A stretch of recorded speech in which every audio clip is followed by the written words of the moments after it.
அமலாக்கத்துறை வந்து அதாவது இடியில இருந்து ஒரு ரிப்போர்ட் வந்துச்சு 1000 கோடி அளவுக்கு டாஸ்மாக் ஊழல் நடந்திருக்கு அப்படின்னு சொல்லிட்டு. சோ இதை அடுத்து ஏன் கட்சி தலைவர்கள் எதுவுமே பேச மாட்டேங்கிறாங்க? டிஎம்கே சைடு இருந்து ஒரு ஒப்பீனியன் அப்படின்னு இருக்கும், இல்ல நடந்தது இவங்கதான் குற்றவாளிகள் அப்படின்னு எல்லாமே தெளிவானதுக்கு அப்புறம் ஏன் எதுவுமே பேசல, எங்களுக்கு கரெக்டான ஒரு நியாயம் வேணும், அவங்க ஏன் பேசல, பதவி விலகணும் அவங்க அப்படின்னு சொல்லிட்டு யாரு சொல்றாங்க? அமைச்சர் செந்தில் பாலாஜி கண்டிப்பா வெளியில போயிடணும் அப்படின்னு சொல்லிட்டு சொல்றாரு.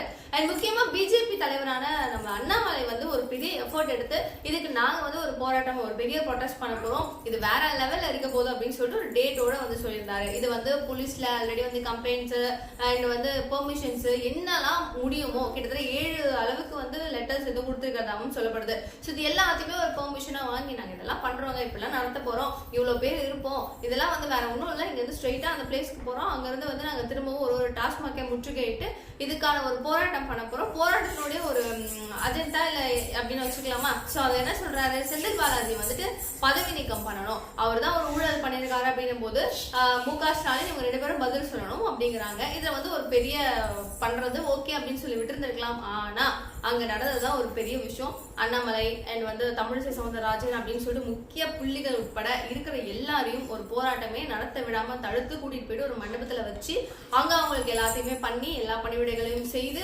அவங்களை வந்து இப்போ ஒரு 7 மணி வரைக்குமே வந்துட்டு ரிலீஸ் பண்ணவும் அங்கேயே வச்சு அப்புறமா தான் அவங்க அமைச்சிருக்காங்க. ஸோ 6 மணிக்கு மேல ஒரு பெண்களை வச்சிருக்க கூடாதுன்னு சொல்லியும் நீங்க பண்றதுலாம் சரியில்லை அப்படின்னு சொல்லிட்டு அண்ணாமலை பயங்கர காட்டுன்னு காட்டுறாரு. முக்கியமா அவர் சொல்றாரு, உங்களுக்கு எல்லாம் மரியாதை கொடுத்தேன், போலீஸ்ல எல்லாம் வந்து நாங்க பெர்மிஷன்ஸ் எல்லாமே தெளிவா வாங்கியிருந்தோம், ஆனா இன்னொரு நாள் டேட்டே சொல்லாம நாங்க சம்பவம் பண்ண போறோம் அப்படின்னு சொல்லியிருக்காங்க.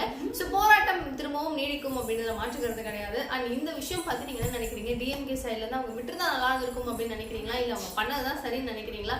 உங்களுக்கு அடுத்து எதுவாக இருந்தாலும் கமெண்ட் பாக்ஸ் சொல்லுங்க. மேலும் நிறைய விஷயங்கள் பேசலாம். தெரிஞ்சுக்கணும் அப்படின்னா சேனல் சப்ஸ்கிரைப் பண்ணிக்கோங்க. முக்கியமா குட்டி வீடியோ தான் உங்களுக்கு சீக்கிரமா தெரிவிச்சிருவேன். And thank you so much for watching this video. Bye bye.